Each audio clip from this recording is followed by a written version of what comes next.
Bonjour et bienvenue dans la chaîne Mathématiques Sciences. Aujourd'hui je vais présenter et expliquer une nouvelle vidéo, quelques vidéos en grandeur et mesure, et plus précisément une vidéo sur comment calculer le volume d'une pyramide. Alors donc là, la dernière fois donc, je vous avais parlé un petit peu du volume, ok. Et donc nous avions parlé rapidement donc, des volumes de solides droits. Mais concrètement donc, nous avons revu donc des formules et des unités. Là, ce qui serait intéressant quand même, ça serait de revoir justement, vite fait, ce que c'est que le volume, ok? Parce que bien souvent, quand on fait un exercice, et donc, ça peut toujours être utile de savoir ce que c'est que le volume. Et par exemple aussi, en physique, on utilise cette notion de volume.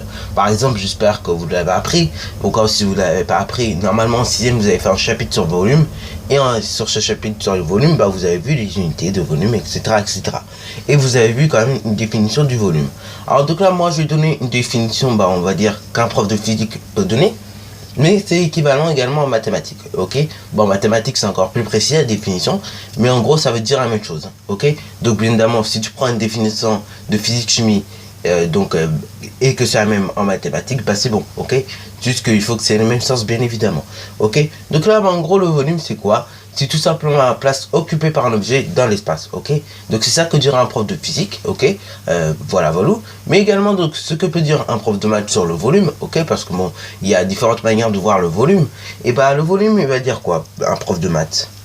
Il va dire tout simplement un prof de maths que le volume d'un objet, c'est la mesure intérieure du solide, ok. Voilà. En gros, on mesure la quantité qui est à l'intérieur, ok, la quantité de matière qu'on peut mettre à l'intérieur, de cet objet-là. Alors donc là, voilà, encore ce que c'est que le volume. Alors là, bien évidemment, on va pas à chaque fois mesurer n'importe comment et n'importe quoi comme quantité. Ça va s'exprimer en une certaine unité, ok. Voilà. Mais également, donc, comme exemple souvent qu'on prend, pour faire comprendre le volume, ok, avant donc d'attaquer les formules, on prend souvent l'exemple d'un cube de 1 cm sur 1 cm sur 1 cm, ok. Et donc, en gros, le volume d'un cube de 1 cm sur 1 cm sur 1 cm et d'un centimètre cube. C'est pareil, tu peux prendre la même chose pour les airs. Un carré de longueur et de largeur 1 cm, donc en gros un carré de côté 1 cm, et son aire est égal à 1 cm carré. Voilà. Après pareil, tu peux prendre un cube de 1 décimètre, ok, donc 1 décimètre de longueur, 1 décimètre de largeur et 1 décimètre de hauteur. Dans ce cas-là, son volume est égal à 1 décimètre cube. Ce qui veut dire donc, voilà. C'est-à-dire donc si tu convertis 1 décimètre cube en mètre cube, ça fait donc 1000 cm cubes, ok.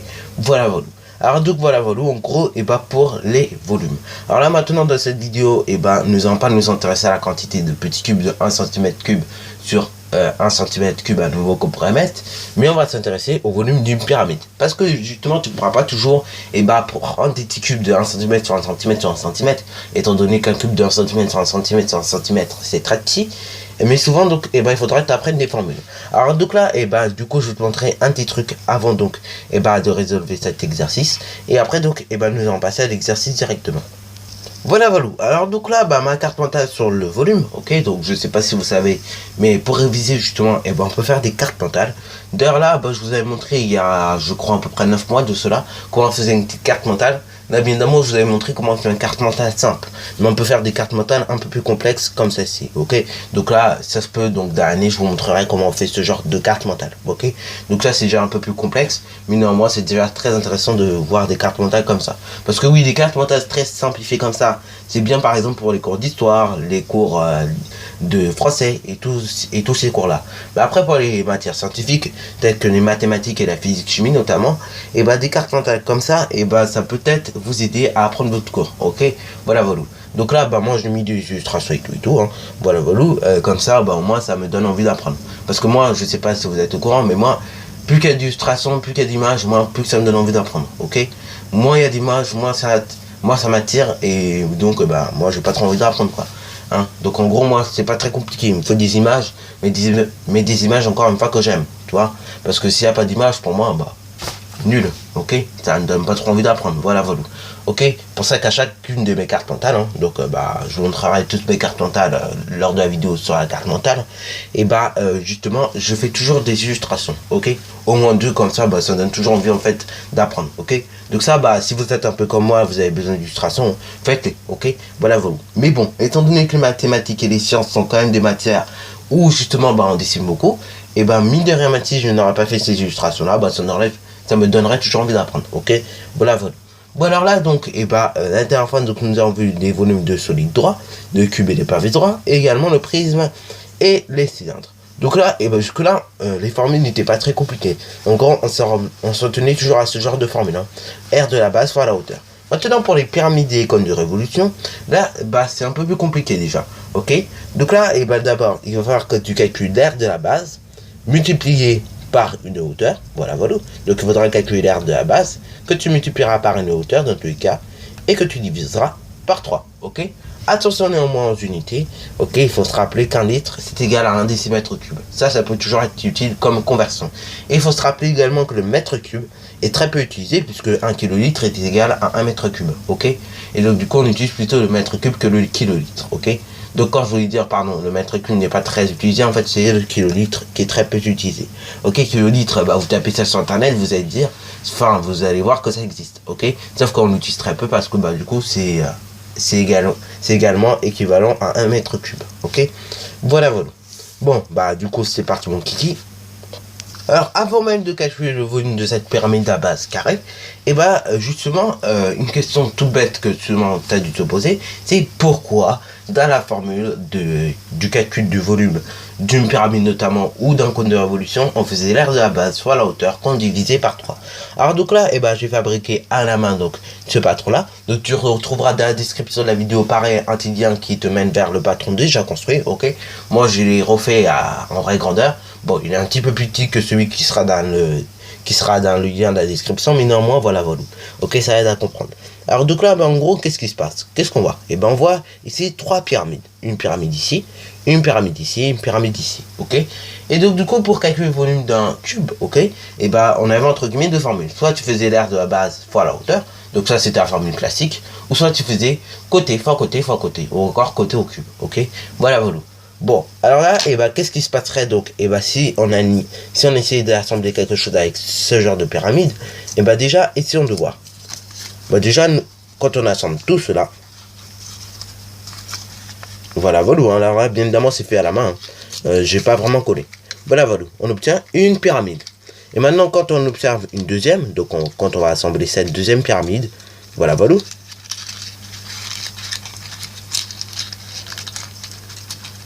Alors là, bien sûr, c'est pas très bien fait, hein. Mais vous, après, quand vous allez le faire, vous pourrez le faire encore mieux. Voilà. Donc là, quand on assemble encore, on observe une deuxième pyramide, ok. Voilà. Et après, quand on va assembler ceci, en fait, alors là, bien évidemment, ce sera pas très bien fait, parce que je vais l'assembler assez vite. Mais voilà. Quand on assemble notre troisième pyramide, on s'aperçoit que le tout, en fait, fait un cube. Alors là, bien évidemment, c'est pas très bien fait, ok. Mais voilà. En gros, quand tu assembles 3 pyramides ensemble, tu obtiens un cube. C'est bien pour cela donc que quand tu fais l'aire de la base fois la hauteur, après il faudra diviser toujours par 3 parce que tout simplement, une pyramide en gros, c'est tout simplement un cube mais découpé en 3. Ok. Pareil pour les prismes droits base triangulaires, c'est un cube ou un pavé, ok. Souvent on parle de cube mais on peut parler très bien de pavé, ok. C'est un cube ou un pavé mais quand tu as découpé en 2, ok. Alors là bien évidemment les cubes et les pavés déjà étant des prismes droits, voilà, c'est pour ça qu'on n'en parle pas trop pour les prismes. Mais voilà, c'est toujours intéressant de le savoir. Alors là, voilà, j'ai un peu méfié ici.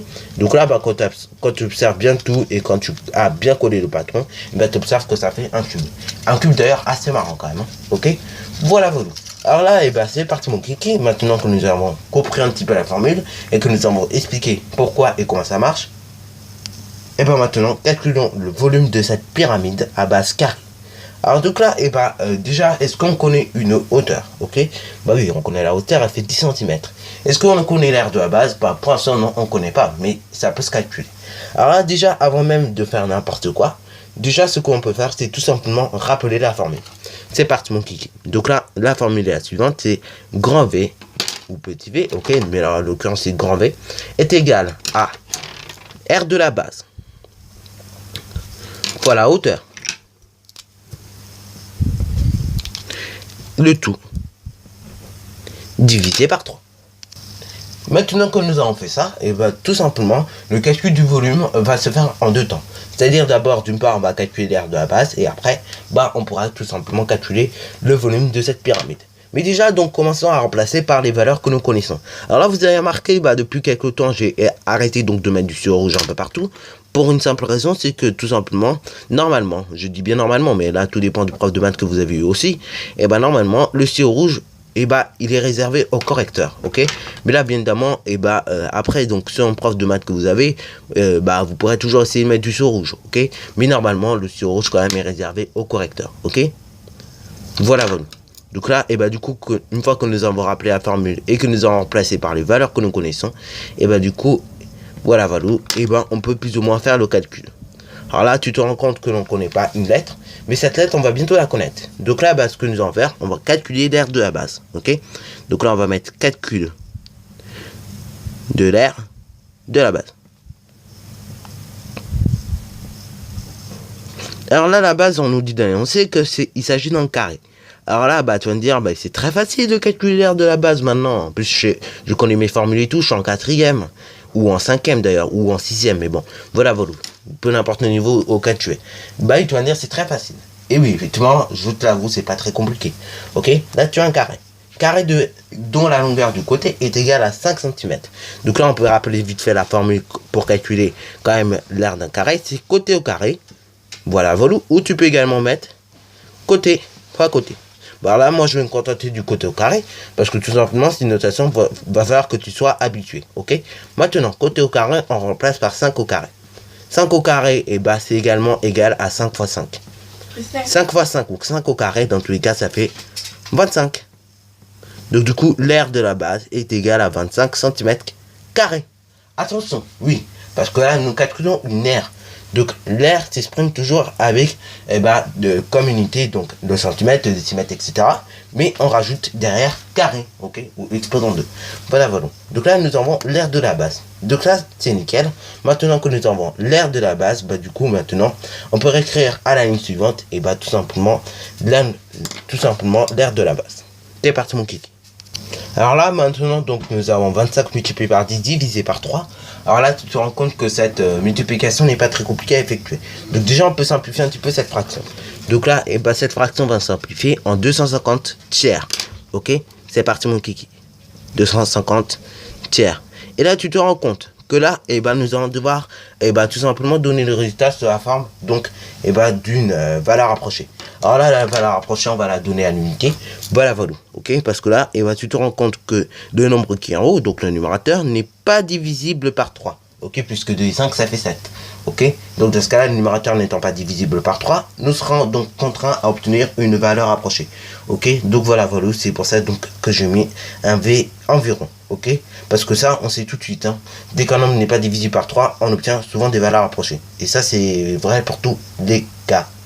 Et donc, quand tu fais 250 divisé par 3, tu obtiens environ 83,33333, une suite comme ça de nombres, ok. Voilà, 83,3333333. Nous allons arrondir tout cela à 83 centimètres cubes. Là, si tu veux une valeur exacte, faut rester sur 250 tiers. Mais si tu veux une valeur approchée, c'est 83 cm3. Alors là, maintenant, donc, comme je dis toujours, oui, faut faire une petite phrase. Parce que bon, ça, ok, d'accord, un prof de maths, il comprend très bien. Mais étant donné que maintenant, les épreuves du brevet se font en utilisant la langue française, dans ce cas-là, il faut quand même avoir un minimum de rédaction. Et oui, parce qu'au brevet, tu ne vas pas non plus donner un résultat comme ça. Oui, effectivement, d'accord, tu peux faire ça. Mais maintenant, une fois que tu as fait ta démarche, il faut expliquer au moins le résultat, ok. Donc là, oui, de par la démarche, on comprend tout de suite, qu'est-ce qui se passe. Mais, on ne comprend pas en langue française. Dans ce cas-là, il faut toujours donc penser à mettre des petites phrases au moins, ok. Des phrases courtes, même si ce n'est que pour donner le résultat. Voilà. Alors là, la phrase est vraiment très très simple, je te disais donc, même si la phrase est très simple, il faut quand même la mettre. Au moins comme ça, tu montres au correcteur que tu sais quand même rédiger un minimum, ok. Donc là, du coup, le volume, on a mis que le volume de cette pyramide est d'environ 83,3 cm3, ok. Si tu voulais une valeur exacte, dans ce cas-là, il fallait tout simplement rester sur cette valeur-là. C'est 250 tiers. Et dans ce cas-là, le environ n'existerait pas, ok. Là, on n'aurait pas besoin de mettre environ, ok. Voilà. Alors là, bien évidemment, si on serait tombé sur 83,66666, et bah dans ce cas-là, on n'aurait pas mis 83 cm3 environ, on aurait mis 84 cm3, ok. Pense bien évidemment quand tu arrondis, à arrondir toujours, et bah au plus proche, ok, à l'unité la plus proche au moins, ok. Comme ça au moins c'est nickel. Sur ce donc c'est déjà la fin de cette vidéo. Alors si tu as bien aimé, n'hésite surtout pas à liker, à commenter, et bonne réussite à toi en mathématiques et en sciences.